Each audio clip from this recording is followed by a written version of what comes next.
Yesterday I did a bit of a video on the Mickyj 65 and the Sigma 105 for macro, and it got me thinking not everybody has access to some of the nice toys that I've got to play with.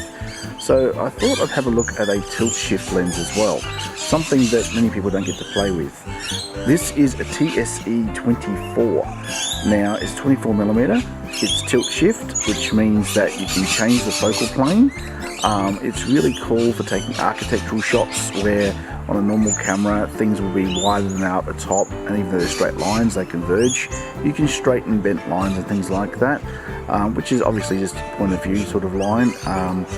You can also, if you get crafty, you can slide it from left to right and take panoramic photos that you can overlap later, but really that's not what it's designed for.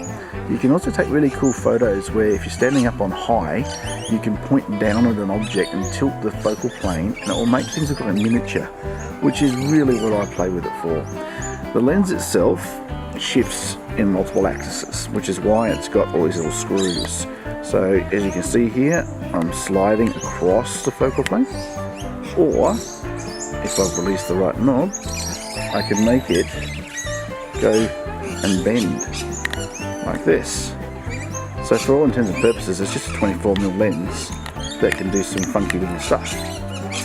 And this little box in the middle here is what helps it pivot and move. So let's attach it and have a bit of a play, shall we? So it's manual focus, and here we are, 24mm lens. Fairly wide, good colour, just looks like a normal everyday lens. But of course we can tilt shift it. So I can hold the camera steady and push the lens across and it shifts. I don't know if you noticed that. Well, you're going to now because I'm going back the other way. And of course I'm hand holding, so sorry about the shakes. Okay, that's really cool. So that's how you can take a panoramic. You can take a shot there, and a shot there, and a shot there, and you get a panoramic view.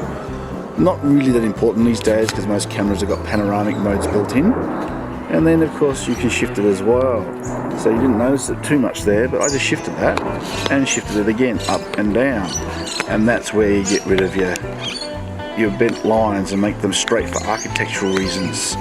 So let's go for a bit of a walk and see if we can find something that needs to be straightened.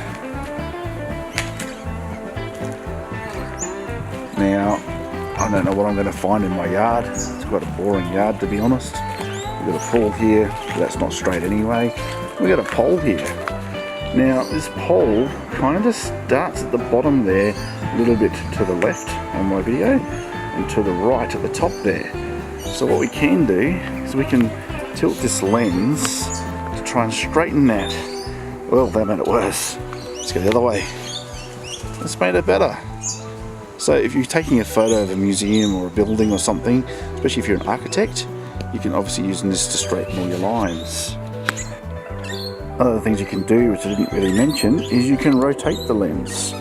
I can't do it easily on video without shaking, but I'm now rotating that lens.